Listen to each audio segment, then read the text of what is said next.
ꯃꯌꯥꯝ ꯄꯨꯝꯅꯃꯛꯄꯨ ꯊꯥꯡꯖ ꯈꯨꯗꯤꯡꯒꯤ ꯔꯦꯚꯦꯂꯦꯁꯟ ꯐꯣꯡꯗꯣꯛꯄꯤꯕꯒꯤ ꯂꯥꯏꯔꯤꯛ ꯅꯩꯅꯕꯒꯤ ꯊꯧꯔꯝ ꯑꯁꯤꯗ ꯑꯦꯃꯦꯖꯤꯡ ꯕꯥꯏꯕꯜ ꯄ꯭ꯔꯣꯐꯦꯁꯟ ꯃꯤꯅꯤꯁꯇ꯭ꯔꯤꯅ ꯚꯤꯗꯤꯑꯣ ꯑꯁꯤꯕꯨ ꯌꯦꯡꯕꯤꯔꯤꯕ ꯄꯨꯝꯅꯃꯛꯄꯨ ꯄ꯭ꯔꯚꯨ ꯖꯤꯁꯨ ꯈ꯭ꯔꯤꯁꯇꯒꯤ ꯃꯤꯡꯗ ꯇꯔꯥꯝꯅ ꯑꯣꯛꯆꯔꯤ꯫ ꯉꯁꯤ ꯅꯩꯅꯒꯗꯧꯔꯤꯕ ꯇꯣꯄꯤꯛ ꯑꯁꯤꯗꯤ ꯔꯦꯚꯦꯂꯦꯁꯟ 13ꯒꯤ ꯃꯈꯥ ꯆꯠꯊꯔꯛꯄ ꯗ ꯏꯃꯦꯖ ꯑꯣꯐ ꯗ ꯕꯤꯁ ꯑꯃꯁꯨꯡ ꯅꯝꯕꯔ 666 ꯑꯁꯤꯒꯤ ꯃꯔꯝꯗ ꯑꯩꯈꯣꯏꯅ ꯅꯩꯅꯒꯅꯤ꯫ ꯉꯁꯤꯅ ꯔꯦꯚꯦꯂꯦꯁꯟꯒꯤ एपिसोड 13ꯅꯤ। ꯑꯍꯥꯟꯕꯗ ꯑꯩꯈꯣꯏ ꯏꯁꯣꯔꯗ ꯄ꯭ꯔꯊꯅꯥ ꯇꯧꯁꯤ꯫ ꯁꯔꯒꯗ ꯂꯩꯕ ꯌꯥꯝꯅ ꯅꯨꯡꯁꯤ ꯆꯥꯎꯔꯕ ꯏꯄꯥ ꯏꯁꯣꯔ, ꯅꯥꯄꯨ ꯍꯥꯏꯅꯤꯡꯉꯥꯏ ꯂꯩꯇꯅ ꯊꯥꯒꯠꯆꯔꯤ꯫ ꯑꯩꯈꯣꯏꯅ ꯍꯧꯖꯤꯛ ꯔꯦꯚꯦꯂꯦꯁꯟ ꯏꯃꯦꯖ ꯑꯣꯐ ꯗ ꯕꯤꯁ ꯑꯃꯁꯨꯡ ꯑꯗꯨꯒ ꯁꯩꯇꯥꯟ ꯅꯝꯕꯔ 666 ꯑꯁꯤꯒꯤ ꯃꯔꯝꯗ ꯑꯩꯈꯣꯏꯅ ꯅꯩꯅꯒꯗꯧꯔꯤ꯫ ꯃꯁꯤꯗ ꯅꯍꯥꯛꯀꯤ ꯊꯋꯥꯏ ꯑꯁꯦꯡꯕꯗꯨ ꯆꯪꯕꯤꯗꯨꯅ ꯐꯖꯅ ꯉꯥꯡꯕꯤꯌꯨ꯫ ꯑꯩꯅ ꯉꯥꯡꯕ ꯈꯨꯗꯤꯡꯃꯛ ꯅꯍꯥꯛꯀꯤ ꯑꯅꯤꯡꯕꯒꯤ ꯃꯇꯨꯡ ꯑꯣꯏꯍꯟꯕꯤꯌꯨ꯫ ꯇꯥꯔꯤꯕ ꯃꯤꯄꯨꯝ ꯈꯨꯗꯤꯡꯗꯁꯨ ꯊꯋꯥꯏ ꯑꯁꯦꯡꯕꯅ ꯆꯪꯕꯤꯗꯨꯅ ꯐꯖꯅ ꯈꯪꯍꯟꯕꯤꯌꯨ꯫ ꯄ꯭ꯔꯚꯨ ꯖꯤꯁꯨ ꯈ꯭ꯔꯤꯁꯇꯒꯤ ꯃꯤꯡꯗ ꯈꯨꯔꯨꯝꯖꯔꯤ, ꯑꯃꯦꯟ꯫ ꯑꯩꯈꯣꯏ ꯑꯍꯥꯟꯕꯗ ꯔꯦꯚꯦꯂꯦꯁꯟ 13ꯒꯤ 15 ꯑꯁꯤ ꯄꯥꯃꯤꯟꯅꯁꯤ꯫ And he had power to give life unto the image of the beast. mahak haribdi Amerikani, Protestant Americana image of the beast asida sakti pigini, to give life unto the image of the beast asida ahingbigi sakti pigini, that the image of the beast should both speak and cause,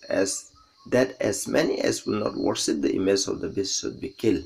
Aduga image of the beast hariba asina ngang gani, aduga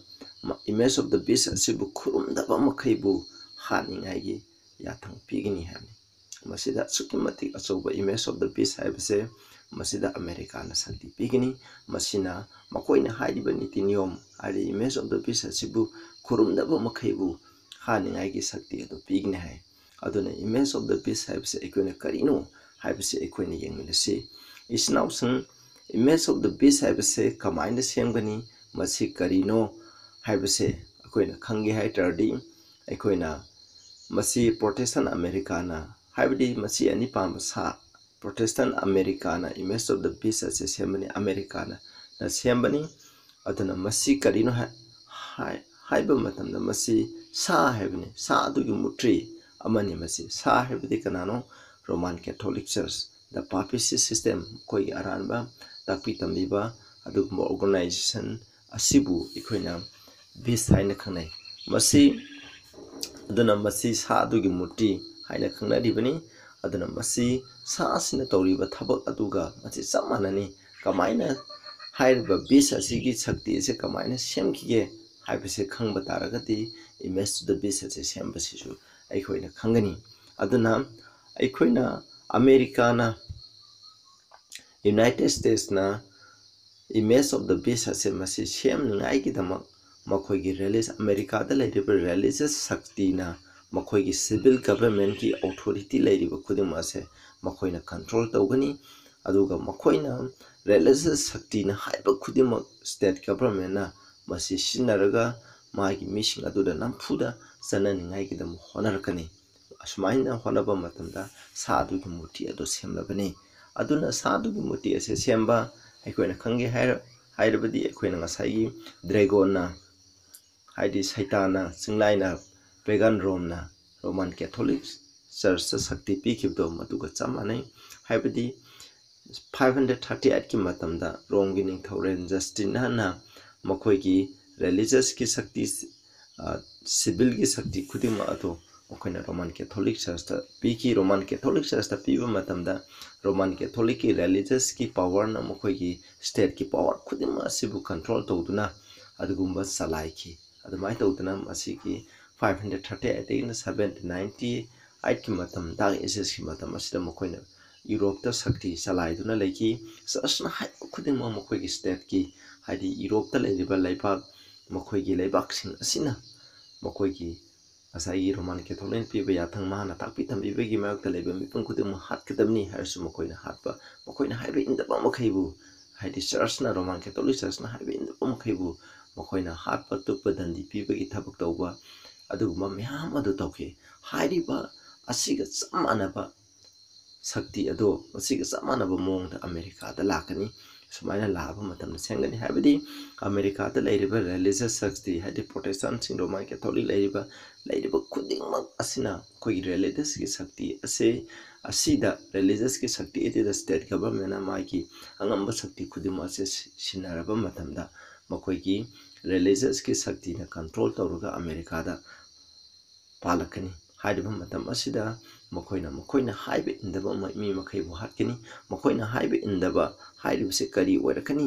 हाइबा मतमदा मखोइना America दा होजिक the चनिंग धर्म सफय America दा अदुबु मखोइना नुमित अमा सेमकनी America दा लेबा मचोइबा majority सिंगदी अइखोइना Roman Catholic अदुगा प्रोटेस्टेंट सिंगनी रोमन कैथोलिक प्रोटेस्टेंट पुंजलकनी होजिक मखोइ लोइ पुंजनगरे मखोइना नुमित अमा मखोइना यादबा नुमित हाइबदि नोमाइजि नुमित से मखोइना ngau haigini नोमाइजि नुमित ngakतबा मखैबु मखोइना सिबगी थंदी पिगिनी हाइना दुगुम्बा याथंग अमा थोलकनी मरमदि येंगसि नोमाइजि नुमित हाइबसे करिनो रोमन कैथोलिक ना पाम्बदनी रोमन कैथोलिक ना पाम्बा अदुमक अइखोइना अमेरिका दा लेबा रिलीजियस की शक्ति सिना तौरकनेबा मधु मतमदा इमेज द बीस से सेमनी मखोइ की स्टेट गवर्नमेंट मखोइ की सिविल गवर्नमेंट से मखोइ रिलीजियस गवर्नमेंट की मखादा तुरकनी हौजिक लेबा बाइडेन सरकार हाइसु अमेरिका दा लेबा रिलीजियस शक्ति से लेबा खुदिंग असिना हौजिक धर्म की लुचिंग बसिंग स्टेट गवर्नमेंट से पाइरिबनेबा सुमना तंगी मखोइना रिलीजियस ना कंट्रोल तो दुख याद्रिबनी सिनावसिंग मसिनी अखोइ यंगसिको मसिदा it is well to remind the Presbyterian, Baptist, Methodist and all other Christians that the Bible does not support them anywhere in the observance of Sunday. मसि Roman Catholic हाबनि Presbyterian, Baptist, Methodist adu Christian की religion da ibu खुदे मन खोइना Sunday ngakadabni haina Bible da ide. Sunday is an institution of the Roman Catholic Church. Sunday habisi Roman Catholic senban niti niyom amani, and those who observe the day observe a commandment of the Catholic Church. Hairaba numi asingakwa misingna sarsingna Catholic Church na piba yathang ama makoina ilibani habni. Aduna Catholic na pambadi Roman koina Sunday habsini. Masi Bible ki shona piba Bible da piba sabat atugi ona tainabani. Hairiba asini makoina mak haina ikoina khangnagadoi masi Revelation 14 da ikoina makhatana nainabda fazana nainamda se aduga igi mamangi video de sumasi maramda nainagrabni aduna hariba matam sida ishorgi asang saban ga komisina makoina video ya thanga sigi markta laigini makoina haibe indaba mising adu haninga gi ya thang pigni madu phawbada ishorgi haibe indaba mising amasi loy koina huji pakraba verse 15 ado madu tagini image of the beast na haibe indaba makhaibu haninga ya thang pigni makoina haigdaba niyom asidi नमाइज नुमित खुरुमदब यादे हैबसिनी अखो यंगसि verse 13 दा सुमाइना image of the beast सेमलबा मतुंगदा मखा थारपो programme America दा करी लाखने हैबसे अखो यंगसि अमेरिका दा नतन पृथ्वी दा ले खुदिंग मत करी लाखने हैबसे अखो यंगमनसे 16 दा and he caused all both small and great rich and poor free and bond to receive a mark in their right hand or in their forehead that no man might buy or sell save he that had the mark or the name of the beast or the name of his name. He the Americana a big bus over light of ina kunba maning tamba makaponba kuding asema kwegi makud yatana taga maraibda kudam ama pangngai gidama honagani ko saimni force tauruga namfuda pangngai haiguni adu haidiba mark ase laitaba mi makaina leiba yon pa yaroi haisida adi haidiba mark natraga sa adugi maming natraga magi mamingi masing haibdi 666 laitaba misina leiba yonba yaroi haina masida tholakani aduna ina so ajakre makoina khutta natraga laibuta phangadriba mak ase karino haibda masino maisino men akpa haibsini aduna khutta phangba haibi athadi aikona nomaisino men akpa haibse Rome ki authority ni adi Roman Catholic Church na masi nomaising aktaba yade haina makoina law pass taruge enforce tarukani masigi law se America da hana koina semakane masi aduna makoigi mark haibse koina nomaisino men ngakpani hojiki oina de masi nomaisino men ngakpanate Roman Catholic Church na hairi thande numit ngakpa haibse makoini piba numit adu ngakpani masi elibasing na makoigi authority bu inbani asina makoigi mark of authority ni hain hai maduni pitibit leba pungkudima pu sa ase bukarna khuman ni haiba matanda pitida leba mi pungkudima namajna mise sena ngakta bina wi chaning dharma sapyai adubu namajna mise thabak sin tha leptuna नखोइना religious की नखोइ अपाम बताऊ अदु नमाइजुम त थबुक सुबे यारोय नमाइजुम सुचेन ngakadam haiba पृथ्वी मफम खुदिंग मता चनरकने चनरबा मतंद पृथ्वी the लेबा मिपुम खुदिंग मन सासिबु खुरुंग बदोरिमने पृथ्वी the लेबा धर्मसिना अदुन रोमन कैथोलिक की मखोइ अपाम बदि संडे जंगा आदि मखोइ यारे मखोइना हाबि इनबनी हाबिसे मसिने सैतांगी अपामसु मसिने मसि खुदिमा से तौगनी हाबिसे अखोइना मसि काउगुमसि अदुना मसिदगी अखोइना उरेको मसिदमी अखोइ येंगमनेसेको मसिदमी ग्रुप अहुम सुमाइना लाइकने अदु वर्स 17 जे पामिनसे अतुगा ये आई हाजरके सिदागा that no man might buy or sell save he that had the mark or the name of the beast or the number of his name 17 haidi mi amatana haidi ba mark ase leiba natraga sa asigi maming leiba natraga sa asigi maming gi number leiba mi natana kana amatana leiba yon ba yaroi hai masigi bible se whole world prithvi phom kudang na sanar kadam ni masidagi akoina mi group ahum phange haidaba mi group ahum adi ahambada sa asigi khudam leiba haibati mark haibati sandengapa mi group ama masini sandengapa mi group ama haibati protestant sing aduga mathangdana sa asigi maming leiba haibati roman catholic church haiba ama masilere roman catholic aduga hom subadana sa asigi maming gi number haibati 666 leiba mi kanglubama prithvi gi religion ayambada 666 masi saitan gi number ne masi prithvi gi atopa religion sing pagan religion sing da new age movement sing da haideba mokhoi gi 666 loina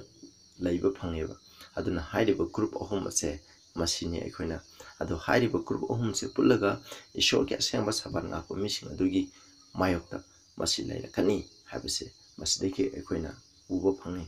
नाउसंग verse 18 दमु पामिनसे 18 दा इखोना पारगा इखोना खरा explain तौजके लोइमिनसे here is the wisdom लौसिंग लै तो सिदा लेरे let him that had understanding भाव ताबा बाइबल की फजना खंगबा महांगना count the number of the beast सा अतुकी मसिंग अतुथि थिसनो for it is the number of man मसि me अमगी मसिंगनी यंगजिको his number is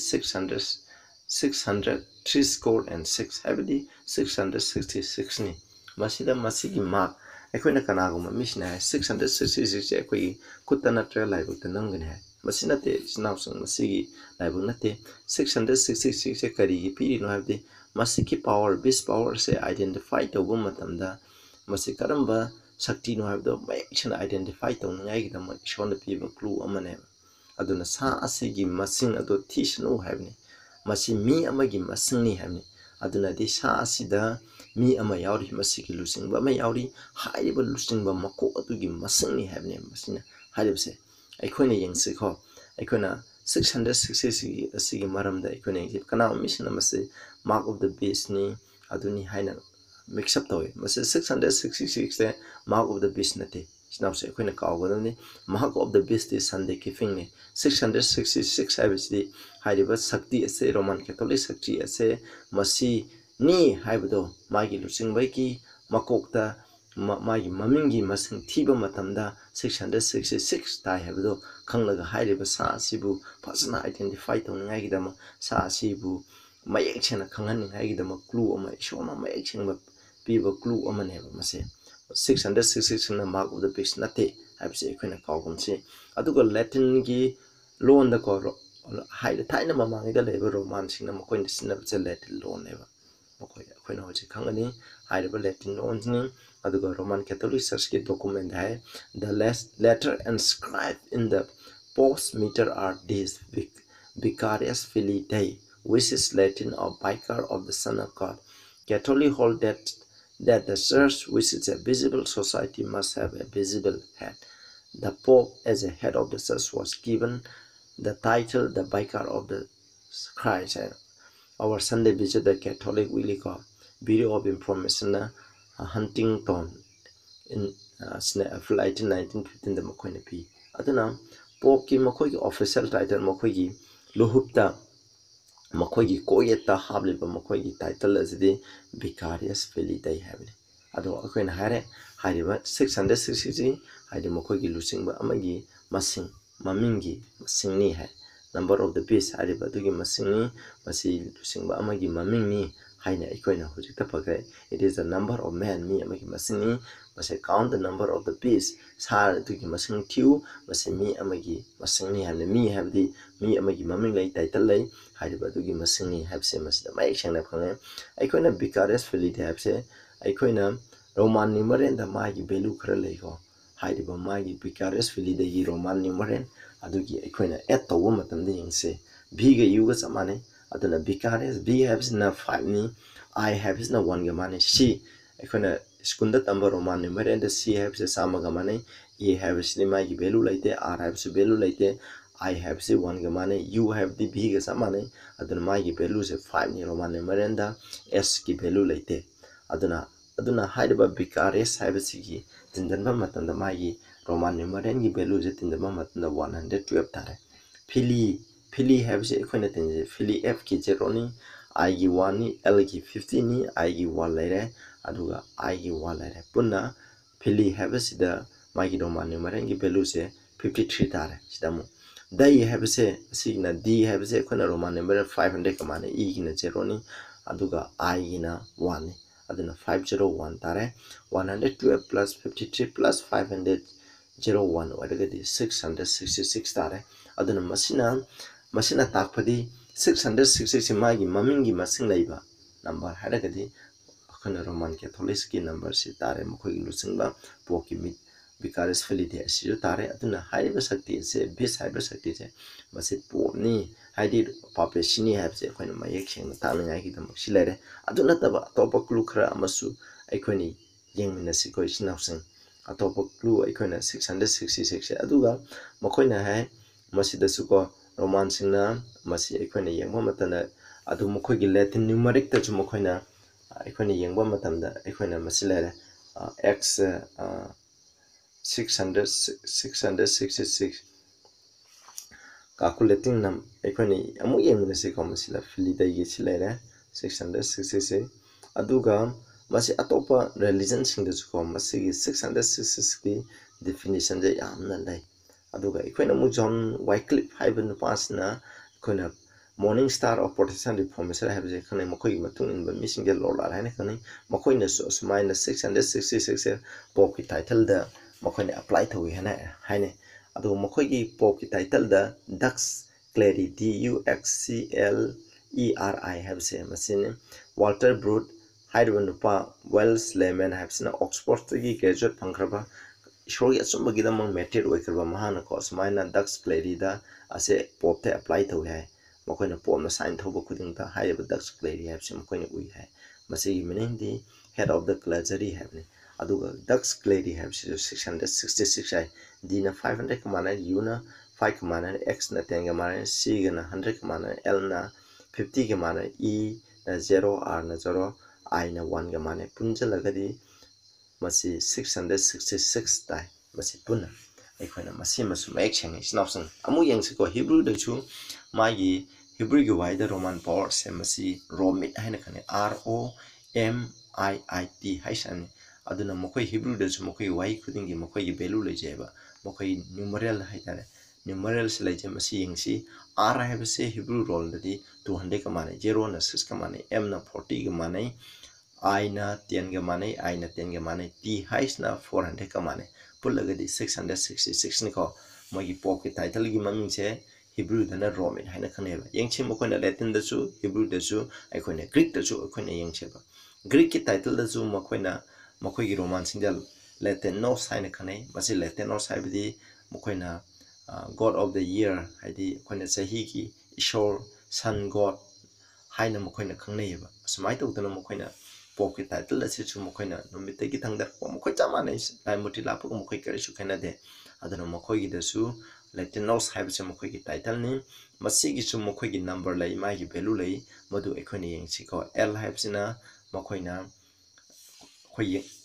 khoina Greek da L have se ma gi value je 30 ni A na 1 ga mane T na 300 ka mane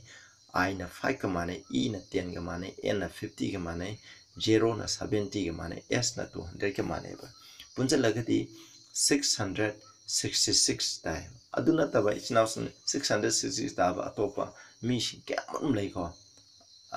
masi khaktana 666 ne haiba nate atopa singsu yam lei adubu masina taibadi 666 leibasina mark of the beast leiba nate 660 de mokoidi Hebrew da su laire Latin da su laire Greek da su laire language ahumukta poki title je masigi